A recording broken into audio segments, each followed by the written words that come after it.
अब हम accounting question के थर्ड टाइप ऑफ क्वेश्चन की बात करेंगे, जो थर्ड टाइप ऑफ क्वेश्चन है। तो बेटा इस क्वेश्चन को हम कैसे करते हैं उसे देखते हैं।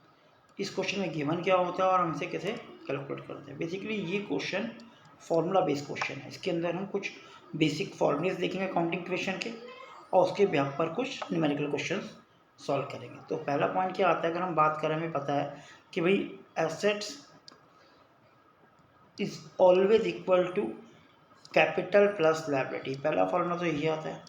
अब हमें पता है कि ये क्या है, ये एक बिजनेस की फाइनेंशियल पोजीशन है, ठीक है ना। और ये पोजीशन बेसिकली हम दो बेस पे दिखा सकते हैं। एक तो ओपनिंग बेस पर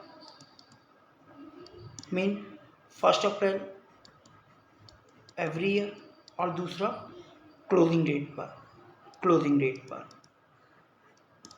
means 31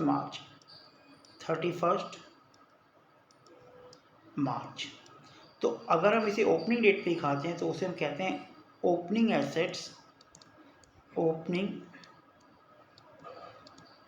assets is always equal to opening capital plus opening liability. और ऐसे ही अगर हम इसे क्लोजिंग डेट पे दिखाएं तो यहाँ पे क्या आ जाएगा, closing capital assets equal to closing capital plus closing liability. एक फॉर्मूला निकल के आता है। सेकंड फॉर्मूले की अगर हम बात करें, इसके अंदर पहला फॉर्मूला ये हो गया, जैसे फर्स्ट फॉर्मूला हमारा ये हो गया। अब सेकंड फॉर्मूले की बात करें हम, तो सेकंड फॉर्मूले में देखो क्या आता है।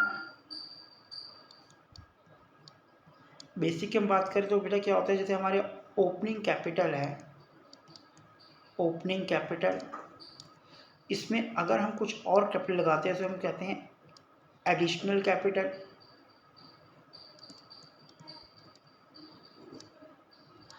कैपिटल या फर्दर कैपिटल। अगर कोई ड्राइंग कर दें तो माइनस ड्राइंग, और अगर फर्म को प्रॉफिट होता है ड्यूरिंग द ईयर तो प्रॉफिट प्लस, और अगर लॉस होता है तो लॉस माइनस, कोई भी एक चीज़ होगी। इसके बाद जो आंसर आएगा वो आएगा क्लोजिंग कैपिटल। तो एक फार्मूला ये भी हमारा कई बार यूज होता है कि ओपनिंग कैपिटल एडिशनल कैपिटल और further capital minus drawing plus profit या लॉस। तो इन दोनों में से तो प्रॉफिट होगा या लॉस होगा। तो ये भी एक सेकंड फॉर्मूला हमारा भी यूज़ होगा। एक फॉर्मूला और होता है इक्विटी से कहते हैं। अगर हम बात करें ऑनर इक्विटी की हम बात करें तो ऑनर इक्विटी बेटा क्या होता है, ऑनर इक्विटी जैसे नाम से क्लियर हो रहा है, ऑनर इक्विटी का बेसिकली मतलब होता है कैपिटल। ध्यान रखना, कैपिटल को ही हम ऑनर इक्विटी कहते हैं। ये सिंपल हम इक्विटी वर्ड भी यूज़ करते हैं। इक्विटी नॉर्मल लायबिलिटी होती है, ऑनर इक्विटी है। तो इनके बेस पर हम कुछ क्वेश्चंस करेंगे जिनमें कुछ अलग चीज़ें पूछी गई होगी। कहीं पे प्रॉफिट पूछा होगा, कहीं पे एडिशनल कैपिटल पूछा होगा, कहीं पे ऑनर इक्विटी पूछा होगा। इस तरह से क्वेश्चंस को हम करेंगे जो आने वाली थर्ड टाइप है।